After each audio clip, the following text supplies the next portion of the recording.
Magandang umaga po sa ating lahat. Iupo po natin ang ating mga ulo, dami ng presensya ng Panginoon. Amang makapangyarihan sa lahat, kami inyong mga lingkod ay nananalig sa inyong makapangyarihan. Nagpapasalamat po kami sa araw na ito. At sa inyo po kami pinagtipon-tipon sa isang okasyon.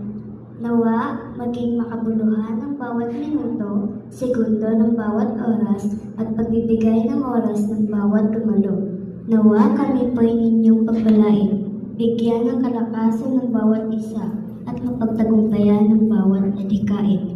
Ito po ang aming samot bilangin sa pangalan ni Jesus. Amen. Muli magandang umaga po sa lahat ng mga participants, visitors, staff, lalo-lalo na po sa ating buting ina ng lungsod, Quezon, Mayor Joy Belmonte.